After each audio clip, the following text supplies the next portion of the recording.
Happy today. I am William Brown from IamWilliamBrown.com. This is Disconnect to Connect One-Word Conversations. One-Word Conversations is a relationship building, self-discovery conversation designed to invite you to look at your language. Many times we can come up with all the lovely words that we can think of and still find ourselves in a place of disconnection. But I would suggest if we would have a one-word conversation, we can learn a little bit about ourselves, of the person that we're speaking to, and possibly, just possibly, strengthen or build a relationship.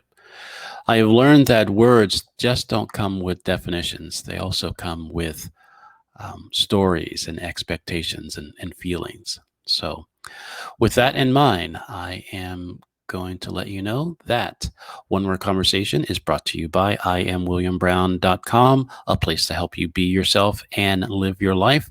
One way that I spotlight what's available at IamWilliamBrown/the store is our U cards. Our U cards are a part of the Beyond the Shell series. It is a series of children's books, journal, and the cards. The cards are intention setting cards and a game. So I'm going to set the intention for this conversation. The I am card is I am worthy. The you are card is you are unique. And the quote card is it's you I like. So this is the moment where I invite you to like, share, comment, ask questions, do all those things to let me know that you are also a part of this conversation. So this is another one of those shows where I get to surprise my guests. I guess wants to be surprised with the word live on the air, and so that's always fun. So as I do, I invite my guest in so we can have a conversation. Good morning. Hey, how are you, sir? It's great to be here. This is really cool. I'm excited about what we're going to do today. Well, wonderful. This is the moment where I invite my guests to introduce themselves however it feels comfortable to them. So my name is Mark Lewis. I am a business coach and consultant. I help companies implement strategic initiatives, human resource initiatives, everything they can do to help accelerate their growth. I'm passionate about a book that I wrote called Give a Damn, The Ticket to Cultural Change. I'm almost 64 years old, and I have a lot of life ahead of me to make a difference in this world. And that's why I'm here. Wonderful. Well, thank you and welcome to this conversation. So this is the moment where I introduce the words. So I'll give you a couple moments to kind of see it and kind of see how it lands. So the word is discernment. So how does the word discernment land for you? Boy, that's a really tough word, to be honest with you. Frankly, it's tough for me to understand what discernment would mean. If I were to ask you what discernment would mean to you, what would you do? And that would give me a better reflection of terms of how I would view that particular word. Absolutely. And so this is fun. Okay, so we'll do that. So how discernment lands for me is that there is this knowing that I have. It's almost like my intuition. It is really taking the information that I have, that I'm gathering, and then there is this knowing associated with my knowledge. So a knowledge or my judgment and everything, but there is a discernment that there's wisdom a part of it. There is emotions a part of it. There is more than just a snap judgment about it. So that's how it shows up for me. Yeah, I kind of agree with that. And when you think about discernment, it really portrays in terms of who you are, I would think, as an individual and how you think, and how it relates to other people. So it's a very difficult word for me to really wrap my my head around, to be honest with you, Hmm. because to me, it's hard for me to understand what that word means. I'll be very honest with you. It's hard Okay. for me to understand what that word actually means, and I can't wrap my brain around it. Right. No, I totally get it. It's one of the reasons why I didn't want to surprise people. but I, I'll work with it because this is great. Many times I have seen it in the past, or it's kind of shown up in a religious context, right? right? That there is, like I said, there is this knowing, there is this feeling that if you're walking down, I don't know why I'm getting this image of walking down, a dark alley, which, I don't know how many times we would do that, but we're walking down and you have there is this feeling, there's this discernment that, maybe I need to cross the street. Maybe there's a feeling that something else is happening or could be a part of this. And this is not just a normal moment here, and just kind of just going with that. And Yeah, it's just like strengthening in some cases, very strengthening your intuition, strengthening your gut, and just really being able to go with that. that helps me out a lot, and I appreciate that, William. It is all about tuition, and it kind of relates to what I view as people failing to listen to what might be in your mind in terms of doing what might be right versus wrong. So, discernment to me is when you listen to your internal voice. Right. That internal voice can be, and I make this analogy a lot. What would you do if you knew your mom was always watching you, or if Mm, God was always watching you? We right. make the analogy about discernment and, oh, my intuition, something's telling me something that I need to do, but I don't listen to it. And therefore, I'm just going to walk across the street. Right. And we don't listen to what I call our gut. In Right. business, a lot of times, let me listen to what my gut's telling me. It may not be perfect, Right. but a lot Absolutely. of times your gut is right. And I Right. think people fail to learn what that internal voice, or we discard that in a way, and it gets us in trouble. I Right. would make this point.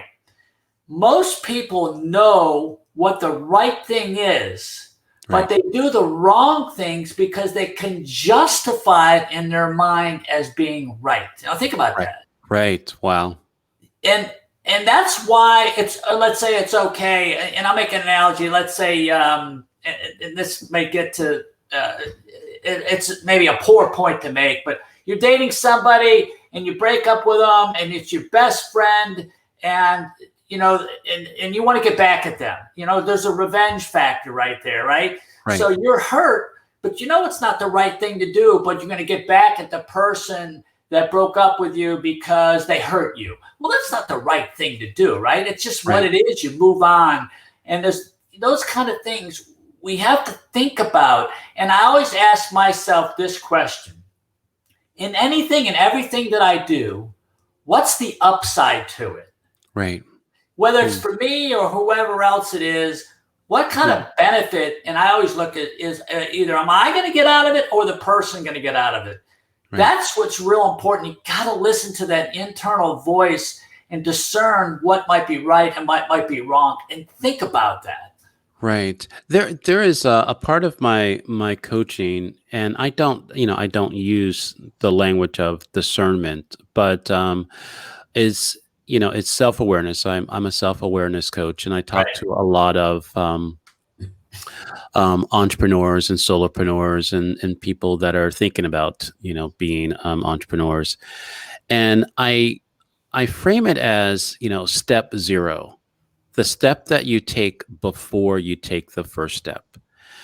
And for me, it is that's self-awareness, right? Being aware. And there's a level of discernment that, okay, this is what I'm about to do. This is what this moment that I'm present to is inviting me.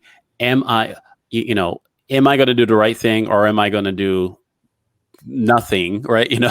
Or am I going to just kind of wing it or whatever. But, and I think within that discerning nature or something, I think, like you said, that we know, there's a knowing that we have of what to do there, but we also, I'll speak to myself. I'll speak for myself. Sometimes when I speak for other people, it just doesn't work out well.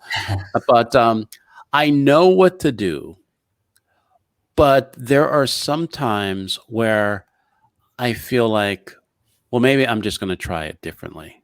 Maybe I just want to see how this is going to work out.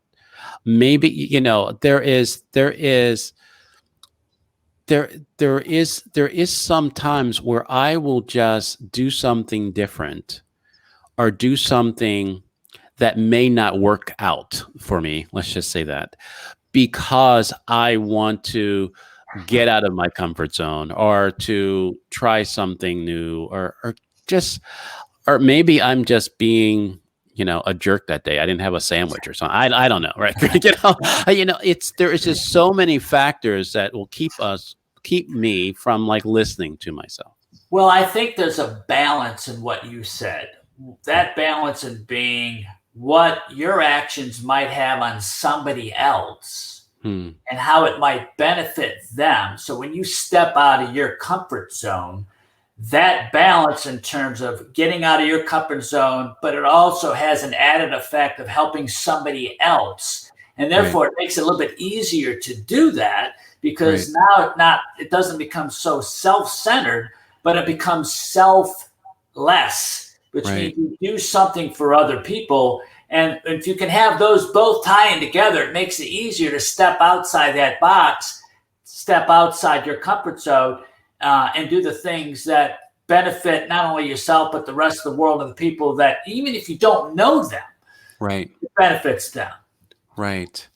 Yeah. I think for me, I guess the difference between, I guess, judgment is coming out right now. Do I have good judgment? Someone, most of the times, especially in business situations, I was been in business for myself for a number of years, and there's sometimes I feel like I have good judgment, and I had good judgment, and sometimes it's like I don't have good judgment. Please stop. Just let somebody else make the decision here. But how discernment.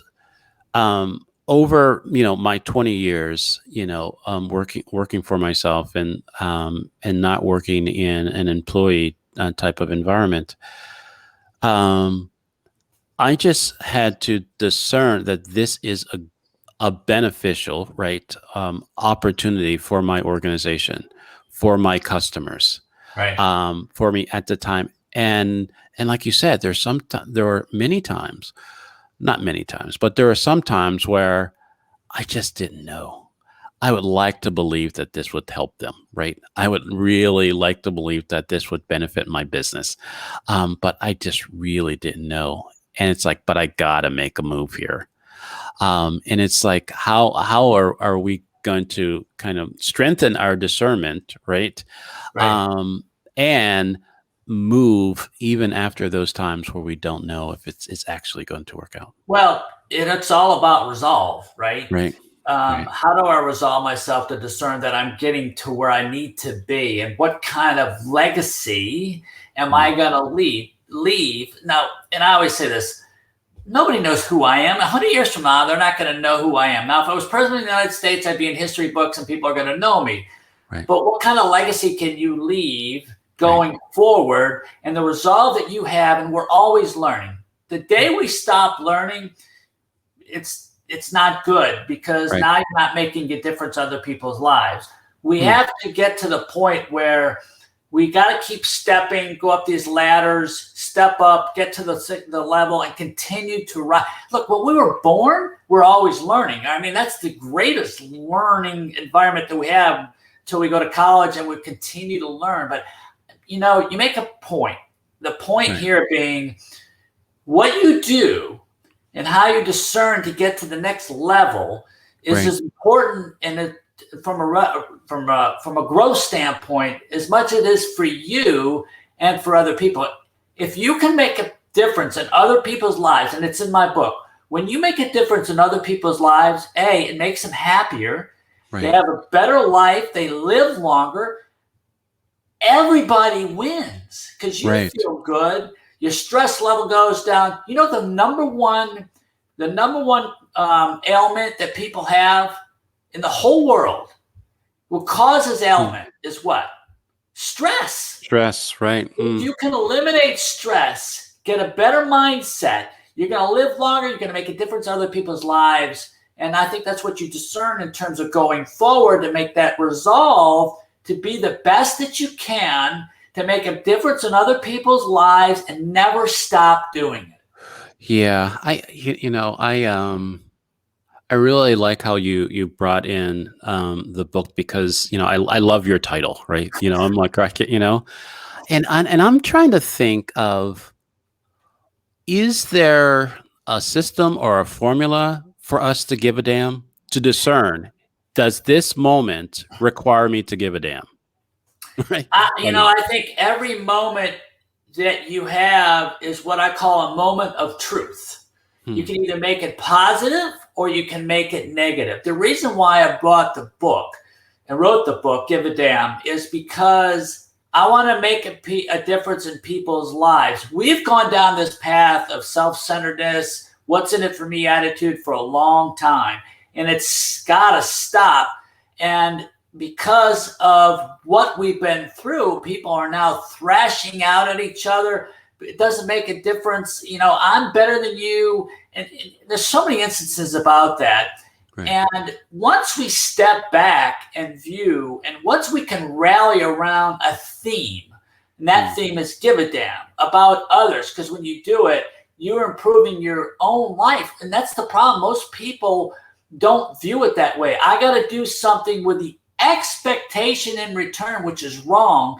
When you do something for other people, it's going to come back to you. And that's the discerning judgment that people need to understand going forward in life. It improves everybody's lives. And that's the hardest message I'm trying to get across. Right. Yeah. And there's a saying that it's like, I don't care. Right. We say that most of the times. That's not a true statement. I mean, it's like I'll just say this. When I say that, it is, I care so much, I have to reduce the level of my care, or this is going to drive me crazy right now. you know? Yeah. But the only language that I have is I don't care. Right? It's like I have to trick my brain. And I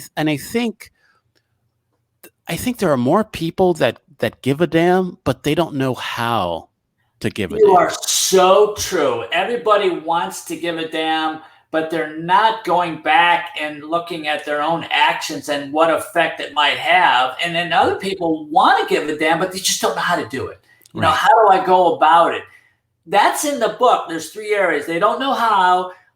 They just don't care, which means those people, you can't change them. People don't give a damn. It's just, that's the way they are. They're very self-centered. They go on their way. People want to give a damn, but they just don't know how. And then other people are not aware of that, of their actions. They care, but they're just not aware of what's going on around them to have an effect on other people. Wow. That's, there's a part of me that feels that, everybody's redeemable. Everybody can get, have a level of awareness for themselves. But but look, I didn't write a book, so that there are some people that just don't give a damn, period. That's very true. And you can look at them. You can see them out there in the environment, Right, and yeah. when they do it, they're so very self-centered. It's all about them. Everything they do is about them. And they'll step on people's toes to get to where they need to be. And that's the people you want to avoid.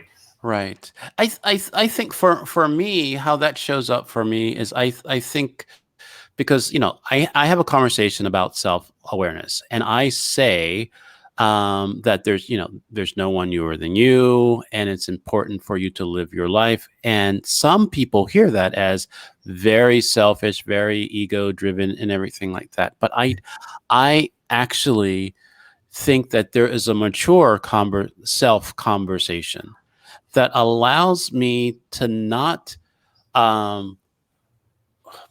I'll say it this way: to embrace the bigness and the smallness of my life, right? So I can say that, William Brown is like empty and meaningless, and it's like a small speck in relationship to everything. However, at the same time, William Brown is purpose and life, and can make a difference in the world. And so the more that I embrace the duality of my life, then there's a balance to how I show up and care about people. That's absolutely a perfect analogy. Dual. You have to take care of yourself first in order to be able to take care of other people. Right. But not with the expectation of getting anything in return. Right. It's so hard for people to understand because they do things. Now, look, when you go for a job and you're doing all this work, the expectation is you're going to make money because you got to take care of yourself. That's different. Right. Right. But to go and do something for somebody, and then later on I say, well, I did that for you. How come you're not doing it for me? That's the self-centeredness. But the dual purpose is, yes, you got to take care of yourself first. By doing that, that gives you the opportunity to help other people and take other people, and then everybody wins. Right. Everybody wins. I think it's when I feel that I'm not winning, let's just say that. When I feel like I'm not my best, I'm not showing up, there is more deficits in my life than abundance. Then there is this mindset of scarcity. Then I don't get, it's like survival of the fittest here, right? It is just like, I'm going to do whatever I need to do so I can still be around here. And then I can see myself getting to a place of not giving a damn about other people, their feelings, their emotions. I mean, I can look back on, and because I brought this up in another show that I had recently, is when I worked in the workforce, right? When I had a job, I was an employee.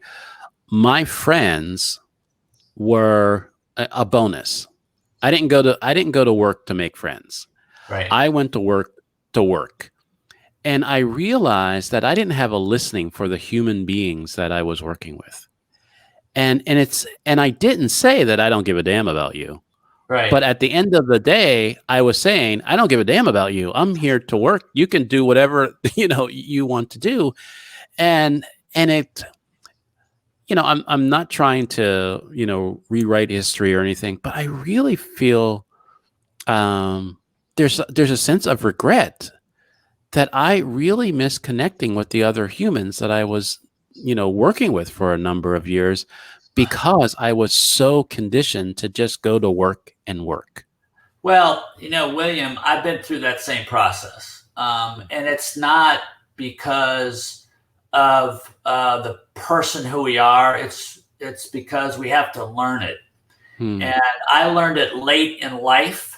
To be honest with you, I wish I'd learned this earlier. But, at the end of the day, though, when I go back and look at my life, my dad was very hard driven. My mom was the soft person. She was the one that kind of gave me the heart. My dad gave me the head. I worked hard. So when you go back and look, you'll see that you've done a lot of great things. We can't keep beating ourselves up because something went wrong. It's a learned process. Right. You learn it over time. I just wish people would learn it quicker than I did. And because and here's one of the things that I'm doing, and I haven't started yet, but I want to write 3 additional books. Okay. It's called Give a Hoot. Give a Hoot 1, 2, and 3. 1 is for kindergarten through 4th grade, 5th through 8th grade, and 9th through 12th, because the kids at a very early age are not getting what it means to care, to love, to be kind, to be respectful, to have morals. Right. They're not getting it early enough at a very early age. And my wife's a teacher. She said, yeah, they're getting it at school. I said, well, I want to teach it like we teach English every year or math. Right. And let that progression. And I think creating awareness that you and I eventually got to needs to start at an early age. And Right. I wish I'd started this 25 years ago. I went through the same process as you Right. did. But I think at the end of the day, William, if you go back and look at how you treated people and what you did, you really did give a damn more than you thought. You Right. just didn't integrate it like you're doing now to make a difference in people's lives. I really believe that. Right. And okay, I receive that. I mean, because, I was one of those, I was friendly to people. I wasn't, ugly or anything. And there's a lot of people that, that I've worked with in the past that I still have some relationship with. But I really felt for the most part that I wasn't emotionally present, to a lot of, the people that I worked with. And it's some people, I can say in my neighborhood, in different Right. neighborhoods. I mean, I grew up in the inner city, of Pittsburgh, and I don't want to say it was like we were on top of each other, but there was this feeling that they were like always, people were always around me, and you had to like deal with people. And when I, different houses that I've lived in and communities that I've lived in, I barely knew my neighbors, and and I didn't care to know them. I mean, it's like, I cared when I left stuff in their yard. That it's like that. It's like, dude, do you want to clean your yard, right? I mean, or something. You But know, other than that, there wasn't a conversation. William, you bring up a really good point. Growing up, because my mom and dad were very supportive of me. They came to all my basketball games and all the stuff, but they didn't show love. I never saw my mom and dad really hug much. They hardly ever kissed. And you learn that trait, basically, right? And so when I got older, I didn't date much because I didn't understand what love was all about. I got married when I was 27, still didn't really understand it. Right. My ex-wife now had a family that was so engaged, ingrained, and I was a business guy, and I kind of didn't fit in. I didn't feel like I fit in. Right. And I learned that over time. And that's the kind of thing that I wish I had gone back, because when I had kids, I probably didn't show my love physically like my mom and dad didn't. And then I met my current wife 8 years ago, and now I know what love's all about. Right. Wow. I never used to hold hands. It felt uncomfortable for me. But now I can kiss my wife. All that stuff we learned, it was inside me. And it's we learned that over time. I wish, so wish, because I could have done better with my kids. Now my kids are all grown and they're doing great. They got great jobs. But there's that connection that I wish I had that I didn't have. But, William, everybody's got a story to tell like that. Right. We learn it over time. And I'm fortunate to be able to learn it. And I'm trying to give it back. But time changes. I got to keep going and going and going and do the best you can. But everybody's got our same story in some way, shape, or fashion. The benefit about what you're doing is so terrific. Creating that awareness is so important in today's society, to get that switch and to turn it on and make it happen. And that's what we're both trying to do. Right. Oh, wonderful. I definitely got that. And I from your sharing, I really got, why you're so passionate, why, it's like, sometimes when it's like, who would write a book, give a damn, right? It is someone who is so passionate, that has a level of awareness, that wants to see change in the world. That's a tough dream, and I'm very passionate about making. Look, if you told me 10 years ago I was going to write a book, I said, William, you're crazy. I'm not a writer. I'm a business guy. I don't know anything about English or writing a book. Right. But something, maybe it was God intervention or something, kind of said, it took me 6 years to write the first one. And then I had an editor who came in and did a whole rewrite. Second one's so much better. I got involved with Steve Gleason. I give 20% back to his ALL Foundation. but now it's important to me. I'm doing this and I'm doing so many other things to try to make a difference in other people's lives. That's the bottom line. If I'll tell you a quick story. I gave my book to this millennial. He bought a book for himself and gave it to his mom. And they both read the book. And then after reading the book, they all got together and talked about everything that was in it. And he came back, he says, Mark, that was the best thing I ever did to me, fit for me, because I got so close to my mom. We talked about your book. We talked about life. It was great. And my mom and I had the closest relationship that we've ever had before. Wow. That made it all worthwhile.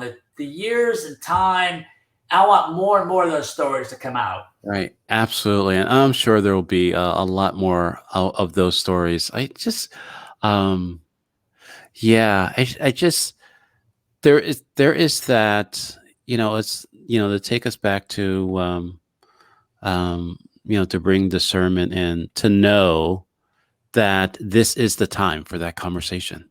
Yep. Right. No it doubt. is not, there is just, I don't know why. I don't know. There's just I've just discerned that this is that moment. This is that opportunity to have the conversation about taking care of ourselves and each other, and really caring, and giving a damn. It's that dual citizenship, so to speak. Wow. That dual factor that enters into play, that you can't separate one without the other in order to make a difference. Right. Absolutely. No, I totally get that. And I look forward to, I want you to share your book. Give me the link of your book so my viewers can have access to that. But I really enjoyed this conversation. Is there anything that's coming up that you want to leave everybody with? Not really. I think everybody in this world can make a difference in other people's lives, with the understanding that when you do make a difference, it brings you to a level of happiness that people aren't aware of. And when you're happy, you live longer, you make a difference. I mean, there's all kinds of statistics in my book that state that. We didn't talk much about religion, but this is a fact. Ohio State did a survey about people and how long they lived, and the people who were religious actually lived 4 years longer than those people who did not. And I'm looking back at this and say, well, why is that the case? And I think my thought process is, now you have someone that you can grab onto and give you comfort. When things are tough, you have a comfort level. Right. If you don't even believe in God, if you have a mentor, it gives you a level of comfort. Your stress goes down, less illness, all those factors into a better life. And what I try to do is give people a better life from that perspective, by understanding what it means to truly give a damn. And I'll use that word lightly. A lot of people think, well, that's kind of a strong word, but it's trying to get the message. I'm not using it in an anger way. I'm using it as to make a point, and not in a negative way where most people would use it in a way. So that's kind of my message. Right. No, I totally get it. I totally get that you give a damn. Right. Look, here's the point most people have, and you brought it up earlier. Sometimes we forget. We get out of this mindset. And I've got these, and I don't have my wristband on because I had surgery on my shoulder, but I wear this give a damn wristband, which is a constant reminder. I'll send you one.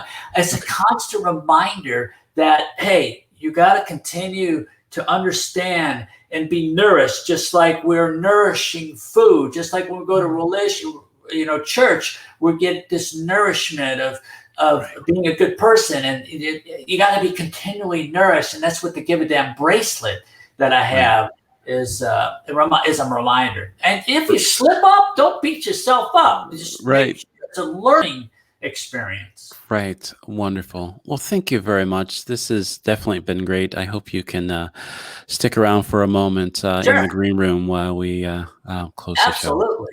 You've been terrific. Wow, what you're doing is absolutely perfectly terrific. Keep up the great work you're doing. I really appreciate being here. Well, thank you very much, Mark. I appreciate that. Okay. Sure. Oh boy, you know, discernment. I think where is discernment showing up in your life? Where is this knowing, right? That is inviting you to trust. Is it around people? How you relate to people? How you relate to yourself? How you show up in your work? Where is it? And I think the more that you trust that, and you give yourself opportunities to learn and to trust and to just be there, then I believe, like Mark says, then people will see that you give a damn, that you really care, not just about yourself, but everyone.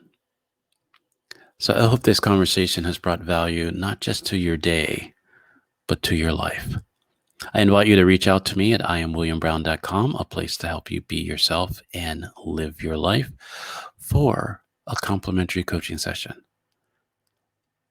Because the world wants you, the world needs you, but the world isn't waiting for you. So go be you. Have a great day, and I'll see you tomorrow on One Word Conversations.